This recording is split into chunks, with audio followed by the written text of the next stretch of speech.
La semana termina con la tormenta tropical Tita, una semana que vuelve a dejar muchos titulares. Empezó con la visita de la ministra de Turismo y la puesta en marcha de los test a todos los viajeros de países de riesgo, una petición que el gobierno canario había hecho hacía 5 meses. Siguió con el anuncio de la rebaja del precio de las mascarillas y el anuncio de la vacuna Pfizer.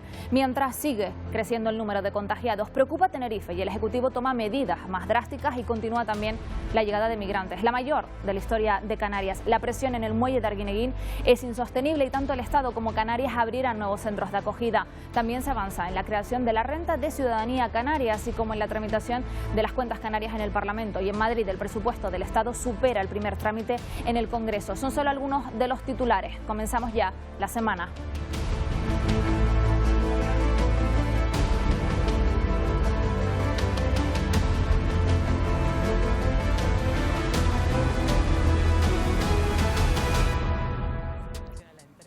Las islas exigen ya test PCR negativos a todos los turistas que llegan de países de riesgo. Y es que en 5 meses llevaba Canarias pidiéndolo. España solicita también los test a todos los viajeros internacionales. Lo ha confirmado la ministra de Turismo, Reyes Maroto, en su visita a las islas esta semana. A partir del 23 de noviembre, quienes quieran entrar en el país deberán acreditar haber dado negativo 72 horas antes. Reyes Maroto ha asegurado que Canarias es el único destino turístico de Europa para esta temporada de invierno y que está listo ya para recibir turistas.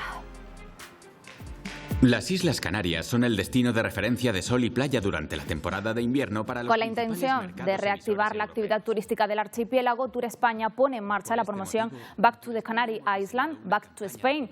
Desde esta semana se va a promocionar a Canarias en 5 países emisores como el único destino seguro para el turista europeo este invierno. La ministra también anunció que el Gobierno de España incluirá 100 millones de euros en los presupuestos generales del Estado para 2021 para mejorar a Canarias como destino turístico. Como en los mercados emisores.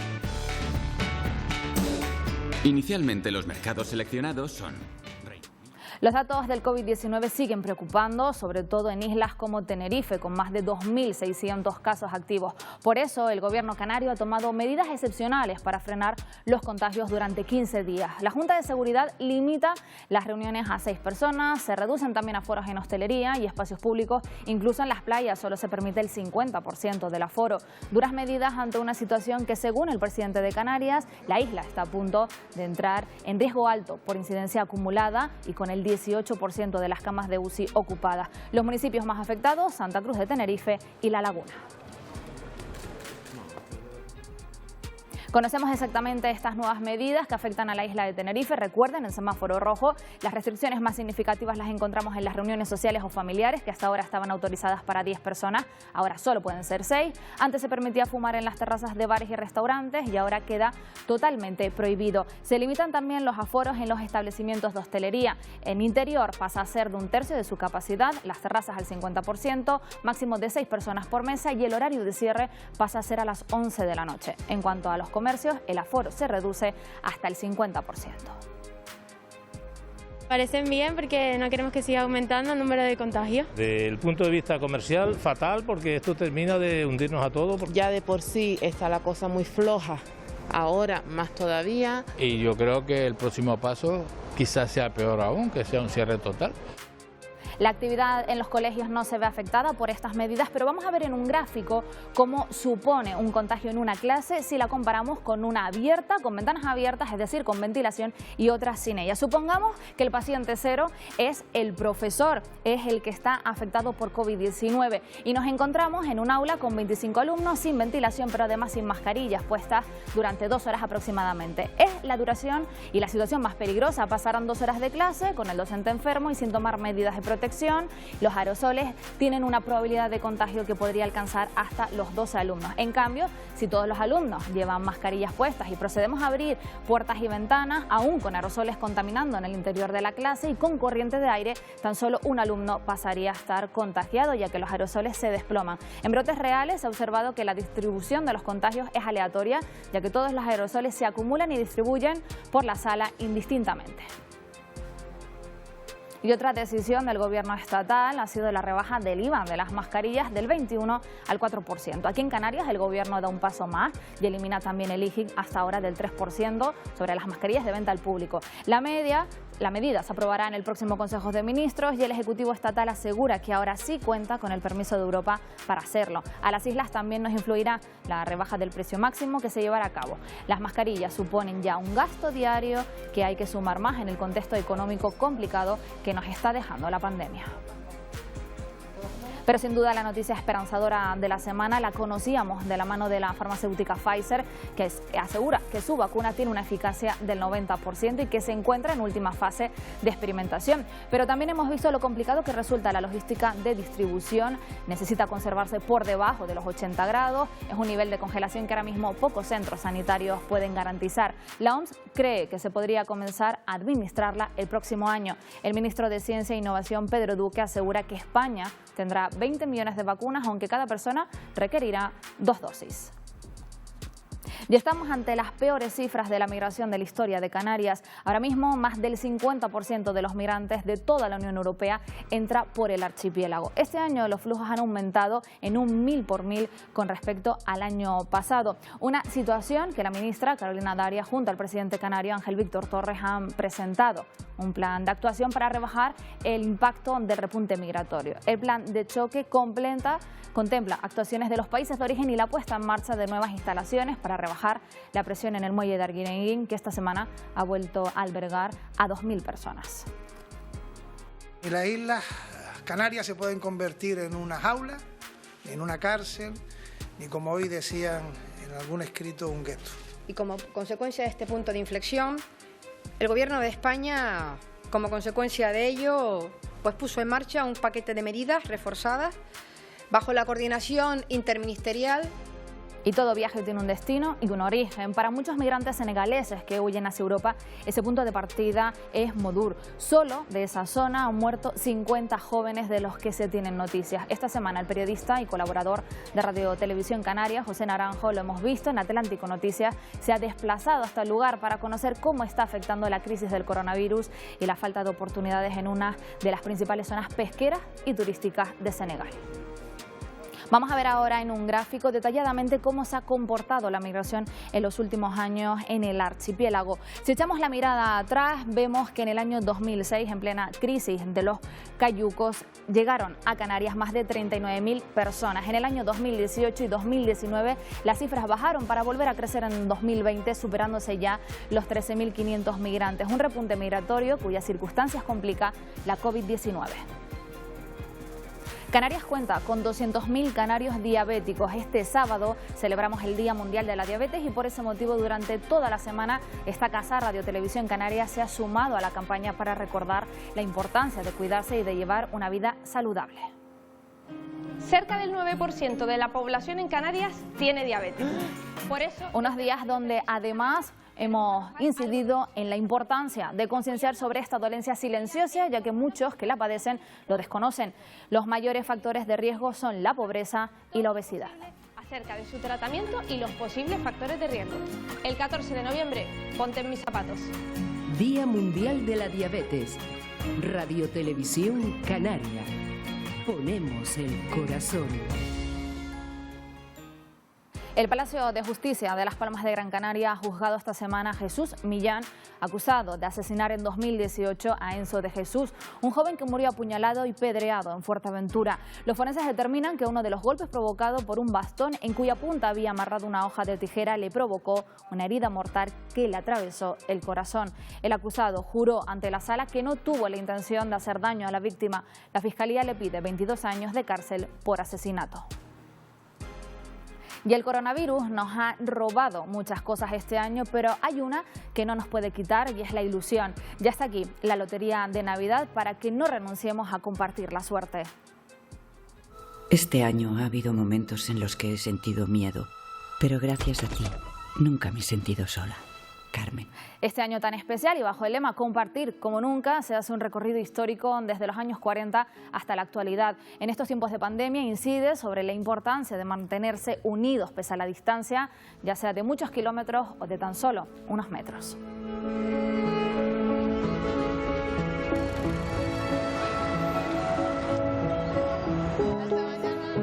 Marta. Creo que... Mira. Vamos a ver ya en mayor profundidad esta y otras noticias que nos deja la semana. Una semana que ha venido marcada, entre otras cuestiones, por la detección de 54 nuevos brotes de COVID-19 que dejan 417 afectados en el archipiélago. Especial atención en una residencia de ancianos de la capital tinerfeña, en la que 26 residentes y 13 trabajadores han resultado contagiados. De esos usuarios, 3 han fallecido en estos últimos días. El Gobierno de Canarias ha decidido hacerse cargo de estas instalaciones para garantizar la seguridad de todo el que se encuentra en su interior. Es que ya se ha superado la cifra de los 300 fallecidos por coronavirus en Canarias y Tenerife sigue siendo una semana más la isla que acoge un mayor número de contagios. Todos los municipios de esa isla presentan casos activos a pesar de haberse aplicado estrictas medidas de control. Una evolución ascendente que preocupa principalmente en ciudades como Santa Cruz de Tenerife o San Cristóbal de la Laguna. Tenerife continúa, por lo tanto, como única isla en semáforo rojo, al menos hasta el próximo 20 de noviembre. Las autoridades continúan trabajando para intentar frenar la expansión del virus en Canarias. Reducir drásticamente el contacto entre personas, limitando los aforos en la hostelería y los espacios públicos, incluso el espacio de las playas se verá reducido a la mitad. Las actividades al aire libre también se ven limitadas. Son algunas de las medidas acordadas en la Junta de Seguridad y en el Consejo de Gobierno que tuvo lugar este jueves y que afectan a la isla de Tenerife ante su preocupante situación que la sitúa a punto de entrar en riesgo alto por la incidencia acumulada. Las unidades de cuidados intensivos están desde el pasado sábado en la isla de Tenerife en rojo, porque supera el 15%. El dato en Canarias es justo a la mitad. Se reducen los grupos que pasan a ser de 10 a 6 personas, tanto en público como en privado. Se restringe la movilidad. También los centros recreativos y vecinales quedarán cerrados y la presencia policial se intensificará.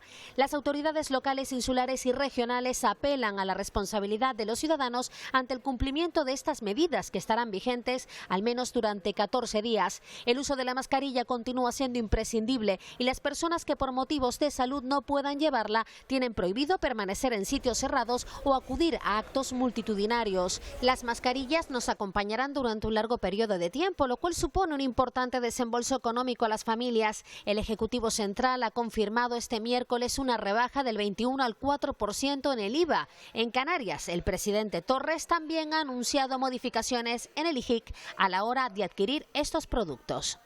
Modificamos el decreto ley existente y lo bajamos hasta el 0%, estaba en un 3%, como saben ustedes, queda sin gravamen de IGIC las mascarillas en Canarias.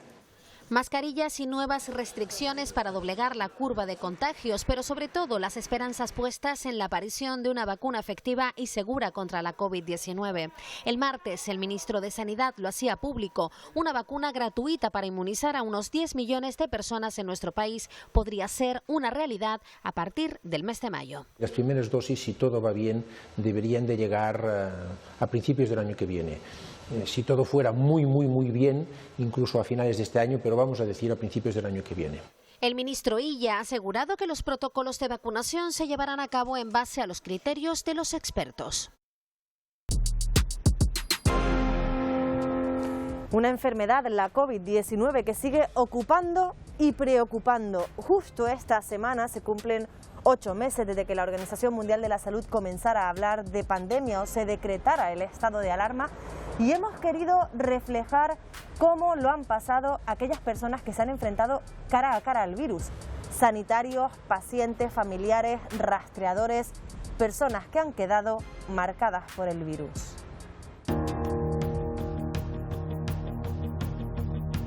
Estuve 31 días en la UCI, los 17 sedados más 14. Hubo un momento en el que pensé que me iba para el otro lado. Te dicen el primer día, después de tu padre haber ingresado, hazte la idea de que tu padre puede fallecer. Y es lo más duro que me ha podido pasar, porque me daba miedo estar con ellos por si yo los podía contagiar. Me daba pavor.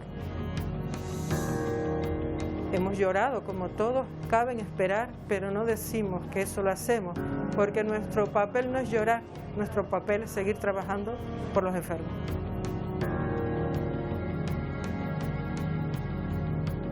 Estuve 2 meses y medio positivo, estuve mucho tiempo, mucho tiempo.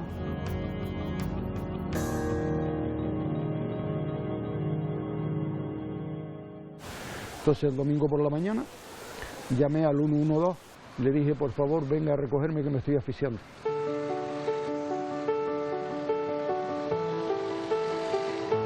El último recuerdo que tengo es ese, la cama rodando por un pasillo, se acerca una doctora con una bata blanca, me dice Eustaquio, soy Mónica, tu doctora, tu médico. Yo no recuerdo nada más.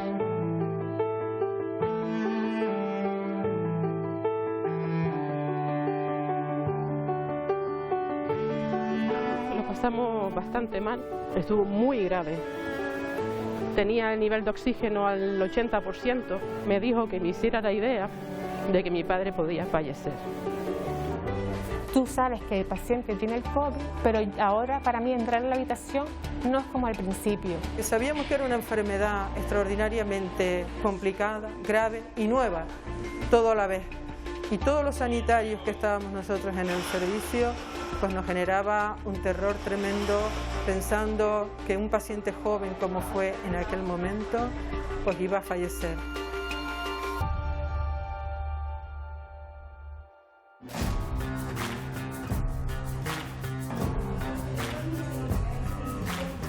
Todos los esfuerzos estuvieron volcados durante los primeros 2 meses en atender a los pacientes COVID. Lo que principalmente se hace es reinstaurar la funcionalidad de esos pacientes a través, pues, de las movilizaciones pasivas de esos pacientes, de la incorporación poco a poco, pues, a que puedan estar sentados, a que puedan incorporarse, que puedan verticalizarse y ponerse de pie. Que yo hasta ahora no noto nada. Lo único que cuando salí del hospital como que me cansaba un poco más, ¿no? Este es el problema del virus. Hay gente que le afecta muchísimo, que los mete en insuficiencia respiratoria, los mete en UMI, y otros que lo pasan prácticamente asintomáticos, sin tener síntomas, sin darse cuenta.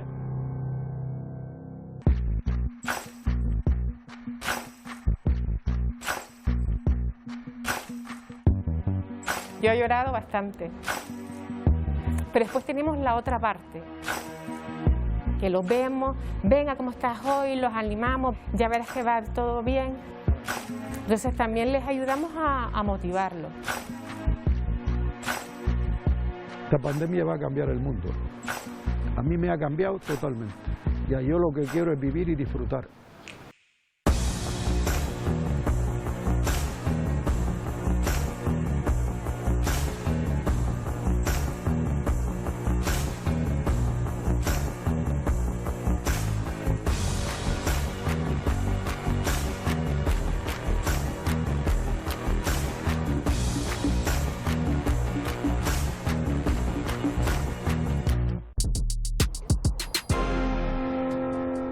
Cada año por estas fechas en Londres se celebra una de las ferias turísticas más importantes del mundo, la World Travel Market, que esta vez, también a consecuencia de la pandemia, ha tenido que hacerse de manera virtual.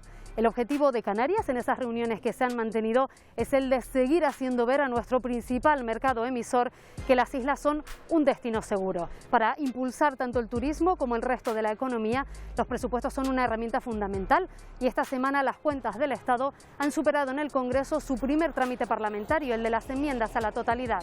7 enmiendas a la totalidad pedían la devolución de los presupuestos generales del Estado por considerar que no son los que necesita el país. Las presentaron Coalición Canaria, Partido Popular, Vox, Junts per Catalunya, BNG, la CUP y Foro Asturias. La única partida que hace que aumenten los presupuestos de Canarias y tal, pues son 200 millones que se incrementan sorpresivamente la compensación al transporte viajero del 75%. Una vez más, el gobierno de Sánchez se olvidó de Canarias, se olvidó en los presupuestos de 2019 y ahora mismo ha vuelto a pasar absolutamente lo mismo. En un escenario económico tan negativo como el que tenemos y como parece que se va a prolongar durante bastante tiempo, la única manera es subir los impuestos, pero efectivamente por mucho que lo suban, con una actividad económica prácticamente parada. Pero esas enmiendas no lograron prosperar.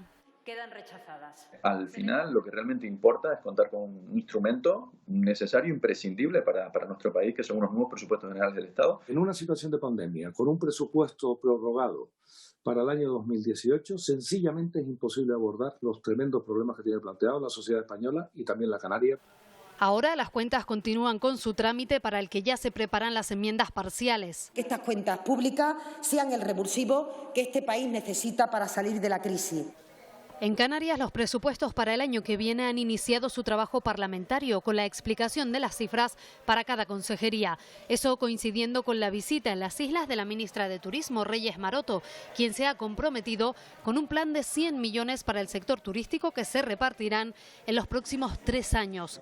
El presidente Torres ponía el acento en las restricciones de mercados como Alemania o Reino Unido. El confinamiento de esos países nos está afectando hasta el punto de que en vez de tener el 80% de la ocupación, estamos en márgenes mucho más bajos. Que Canarias recupere su vitalidad es clave para estas islas, que se recupere el sector turístico, y ahí estará el Gobierno apoyando, como lo hemos estado haciendo desde el inicio de esta pandemia.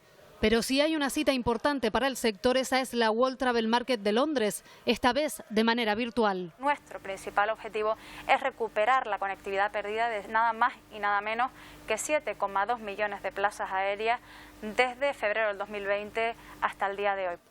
También aquí ha estado la ministra de Política Territorial, Carolina Darias, para conocer las consecuencias de los incendios que sufrió el norte de Tenerife en el mes de febrero. No viene a prometer que lo va a estudiar, viene a decirnos que va a haber financiación y que se va a financiar y que ya este asunto está puramente pendiente de trámites de solicitud. El más afectado es el de Santa Úrsula, por parte del Ministerio de Política Territorial, con 180.518 euros en daños.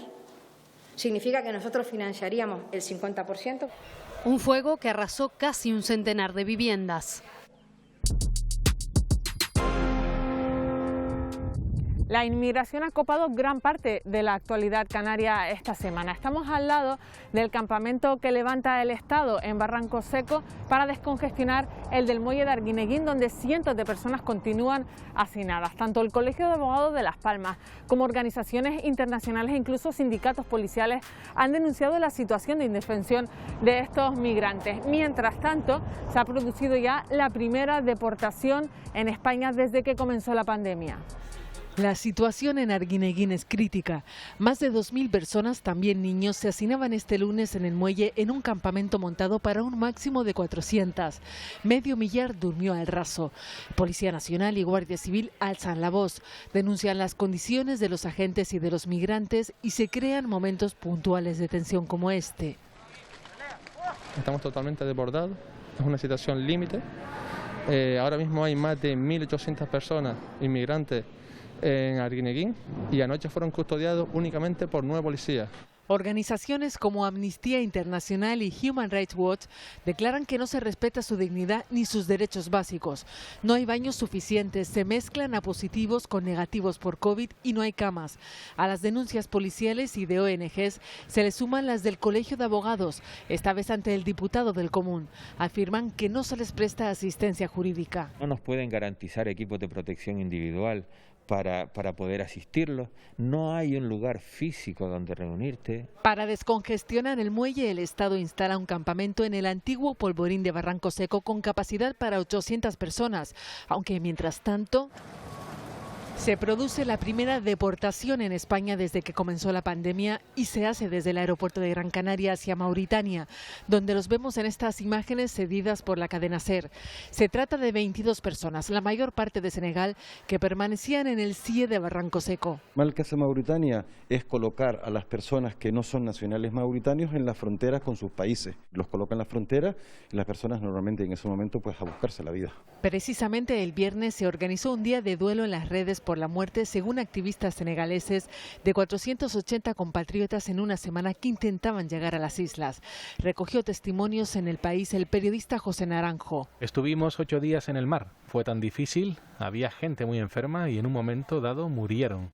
Acaba la semana como empezó, con casi 2.000 migrantes en el muelle. Siguen permitiendo que siga existiendo y van a aparecer en pocas horas a decir obviedades y lugares comunes, cuando esto se podía haber solventado hace meses. La ministra Carolina Darias presenta junto al presidente de Canarias, Ángel Víctor Torres, un plan de choque y se compromete a trabajar con los países de origen. El reforzamiento de la política de cooperación para mejorar las condiciones de vida de estas personas en los países de origen. Hay que ser ágil en responder a los derechos de asilo y también al tránsito en las derivaciones regladas.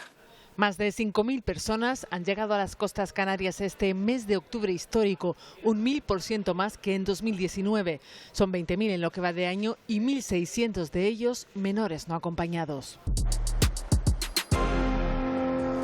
Televisión Canaria ha querido hacer un guiño ante uno de los problemas más graves con los que contamos en nuestra sociedad, la violencia de género.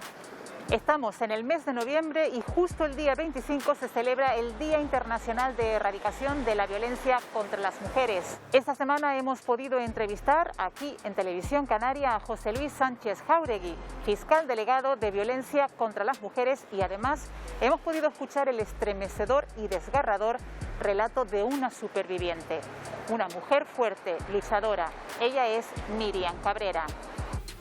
Miriam Cabrera es una mujer luchadora. Logró sobrevivir a las graves heridas que le ocasionó supuestamente su expareja cuando ella decidió poner fin a la relación el 11 de marzo de 2020.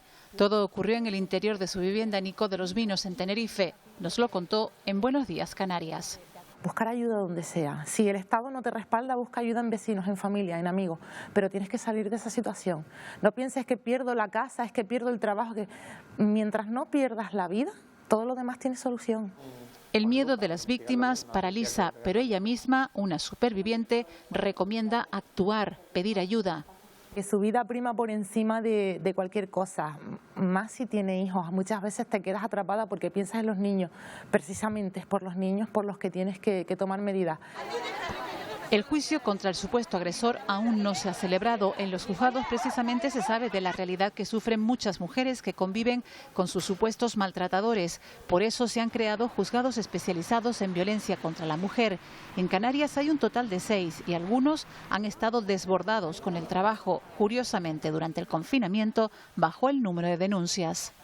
Pero a partir del 15 de marzo, cuando empezaron a marchar los turistas del sur, como yo he dicho en muchas ocasiones, esa violencia de turismo, esa violencia de hotel, de apartamento, de semanas, desapareció y se produjo un descenso bastante notable, más de un 55% en las denuncias de esos juzgados. La mujer debe sentirse respaldada por la justicia. Tienen que denunciar si se encuentran en una situación de riesgo. Yo lo que no quiero es volver a oír aquella frase de no denuncien porque después salen del juzgado y las matan. No es cierto. Por desgracia, y hay que reconocerlo, de las 39 mujeres, si mal no recuerdo, que han sido asesinadas este año, 30 no habían presentado ninguna denuncia. Es decir, no se había podido proteger. José Luis Sánchez Jáuregui, fiscal delegado de Violencia contra la Mujer, considera que los maltratadores se pueden rehabilitar. Opina que queda un largo camino por recorrer en materia de igualdad y además está seguro de que hay que prevenir, actuar con los adolescentes. El archipiélago canario atraviesa su quinta sequía en los últimos 25 años. Habitualmente, según los modelos de predicción, noviembre suele ser el mes de la lluvia para Canarias, pero por el momento y pese a las precipitaciones de principios de mes, solo se ha recogido el 10% de lo habitual y las predicciones para lo que resta no son muy halagüeñas. Todo esto supone un grave prejuicio para el ecosistema de las islas y amenaza la subsistencia de las familias que trabajan en el campo.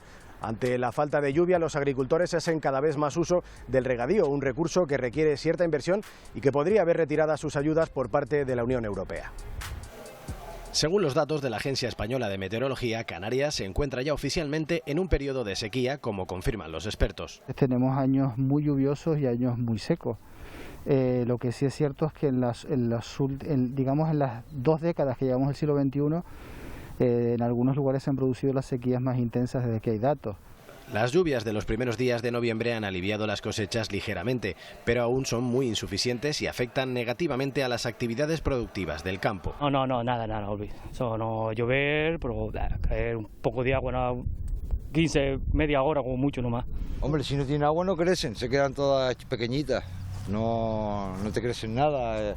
Las papas, el millo, si lo siembras, Si no cae agua no sale. Mira, tú ves por lo menos estas hojas mismas, esta hoja está seca, esto es porque al no caerle agua se ha ido secando, o sea, hay que quitársela para que y estas aquí, quitárselas aquí para que vaya el cogollo, para hacer un potajito cole, que salga el cogollito arriba, porque si no le quitas todo eso se secan todas. La sequía, las papas de temprano no le ha venido agua y hay algunas sembradas que no han podido salir porque no ha venido agua, sino ahora que nos cayó una poquita. Las calimas antes venían, sí, pero un día, 2 días, pero automáticamente después de la calima se metían los alisios y llovía. Ahora no llueve. Y si no llueve, la única solución es hacer uso del regadío, un recurso caro y mal repartido. Gracias a eso y al agua de la corriente que es de la calle, la que viene para las casas, pero también eso es costoso también porque hay que pagarlo también. Octubre, mediados de octubre hasta marzo, no había que echarle agua a la platanera. Rara era el año que se le echaba. Y ahora no se deja de regar. La sequía se acabará a 4 o 5 años y sigue lloviendo y si vamos siguiendo tomando medidas. Y las medidas más importantes son las de no pérdida de agua. Por el sistema de dula que hay, perdemos agua cuando no la necesitamos y tenemos que hacer un esfuerzo para buscar la fórmula de que no se pierda agua. De que yo como agricultor pues pueda decir, mire, yo no voy a usar el agua, un mecanismo que sea que nos permita de alguna manera desviar ese agua a las zonas donde lo necesitan. El descenso de precipitaciones más significativo ha ocurrido en las últimas 2 décadas. Todo indica que el cambio climático debido a la acción del hombre es uno de los principales culpables. Que diga que el clima no afecta, lo que nosotros hemos hecho para estropear esto tan rápido, está equivocado. Los modelos de futuro indican que la precipitación va a disminuir, primera cuestión, y segunda cuestión, hay algunas estaciones meteorológicas, por ejemplo la alta montaña, donde las sequías más intensas se han producido en los últimos 15 años, en los últimos 20 años. Por tanto, todo apunta a que efectivamente con el cambio climático haya una reducción de precipitaciones. Muchos cultivos sobreviven con ayudas europeas para el riego. Los agricultores denuncian que estas subvenciones se encuentran en riesgo de desaparecer. Ahora mismo que la Comunidad Europea está tratando de rebajar la subvención que mandan, si quitan eso, yo creo que la mayoría, el 95% o el 99%, deja de cultivar plátano. Rentable nunca salga. Sinceramente no, la verdad, pues no, rentable no. Es una ayuda, pero no, rentable. Ahora los agricultores miran al cielo esperando al menos otro respiro como el de las pasadas semanas. Un estudio de 5 investigadoras pertenecientes al Instituto Geológico y Minero de España, a la Universidad de La Laguna y a Museos de Tenerife ha determinado que la explosión que tuvo lugar en la erupción del volcán Maso en Lanzarote en 1731 tuvo una mayor explosividad que la que se había considerado hasta ahora. Fue una erupción estromboliana y hizo que un derrumbe en el cono llenara de cenizas la isla durante días. Por sus características, a este tipo de volcán se le presumía una explosión más moderada, así que este hallazgo hace que haya que revisar la peligrosidad de todos los volcanes en Canarias. Una de las conclusiones del proyecto pone de manifiesto que el volcán Maso, formado en 1731 en la erupción de Timanfaya, corresponde a una erupción estromboliana durante la cual se produjo el derrumbe del cono, ocasionando una violenta explosión. Esto obliga a reconsiderar la actividad en las islas. Parte de las erupciones que se producen en nuestro territorio siempre han sido erupciones monogenéticas, erupciones basálticas más o menos moderadas, con emisión de colas de lava, pero lo que nos hemos encontrado en Mazo, que es un volcán monogenético, es que durante la construcción de este tipo de edificios, que son pequeñitos, más pequeños que una gran estructura volcánica como el Teide, también se pueden producir esos procesos. Como es el volcanismo más frecuente que tenemos, evidentemente ese tipo de procesos con colapsos, deslizamientos gigantes y formación de avalanchas de escombros que tienen un índice de peligrosidad mayor, también se pueden dar. 5 investigadoras de diferentes disciplinas estudian ahora si este comportamiento se puede dar en otros casos. Una vez que sabemos que ese proceso se puede producir, el siguiente paso es seguir estudiando para ver la frecuencia del proceso, porque puede ser un proceso que sea muy esporádico y que en realidad no afecte pero es un proceso que de cara al riesgo hay que tener en cuenta, porque aumenta el grado de explosividad del volcán y aumenta, por tanto, el impacto, el posible impacto que pueda tener. Estos datos abren una nueva línea de investigación para todos los casos similares y así conocer con mayor exactitud el fenómeno volcánico en las islas. Canarias de Escultura ha hecho esta semana un repaso a esos genios canarios que nos dejaron antes de tiempo, con vidas trágicas y complejas. Algunos pudieron disfrutar de su éxito en vida y para muchos el infortunio, las adicciones o las enfermedades mentales marcaron buena parte de sus vidas y en consecuencia sus carreras. Hablamos con Orlando Brito de Artistas Malditos desde el CAM, desde el Centro Atlántico de Arte Moderno. Sois vosotros los que estáis en la cárcel, yo no. Leopoldo María Panero veía el mundo desde el otro lado. El poeta vivió gran parte de su vida en Gran Canaria y forma parte de esa estirpe a la que se puede etiquetar como maldita. El término maldito dirigido a los artistas surge en el siglo XIX para referirse a aquellos poetas de vidas bohemias con adicciones y una prosa poco convencional sobre temas controvertidos para la época como el dolor, los excesos o el sexo. Es solo una etiqueta, pero la historia del arte está plagada de estos ejemplos de genios con vidas trágicas y personalidades complejas. Lo que veo no lo ve nadie más. La censura también frenó el desarrollo de muchas obras comprometidas que terminaron en un cajón. Un hombre con 47 años y hijas pequeñas, una vida estupenda que tenía dentro de lo que se podía vivir en esa época aquí. De repente, de la perspectiva que te metan un par de años en la cárcel por escribir un poema. Y entre todos esos obstáculos están ellas. Si hablamos de artistas malditos, habría que decir malditas, entre comillas, ¿no?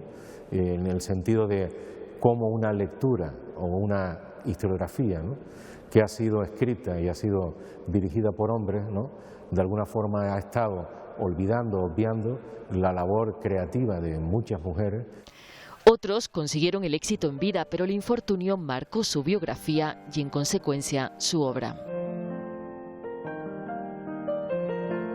Finales trágicos que dejaron carreras prometedoras truncadas. Las adicciones o las enfermedades mentales marcaron otras. Artistas que vivieron su vida como sus propias obras. Como era tan fuerte la vida que yo tenía, tan imaginativa, tan soberbia. Su vida está totalmente relacionada, vinculada con su obra. El mensaje va mucho más allá. Era como una especie de semifilósofo místico natural. Difícil discernir si la adversidad marcó la obra o la genialidad surgió de ella.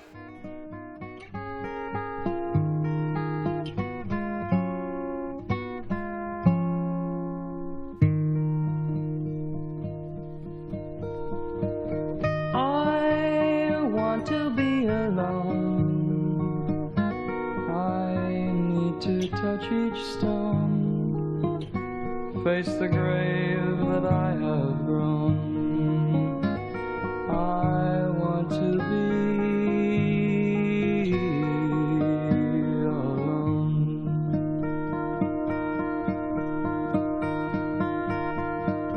Before all the days are gone and darker walls are bent and torn, to pass the time of those who mourn, I want to be alone. Rivers that run anywhere are in my hand and just up the stair.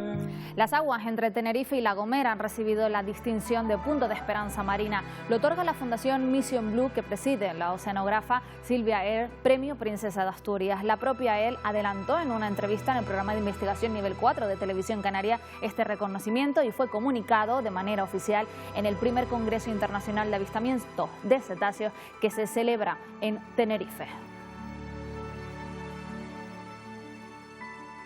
Con estas imágenes nos vamos a despedir. Se quedan ya con toda la actualidad en el Telenoticias Fin de Semana. Pueden seguirnos también en nuestra página web y en redes sociales. Nosotros volvemos a vernos en solo 7 días. Descansen. Adiós.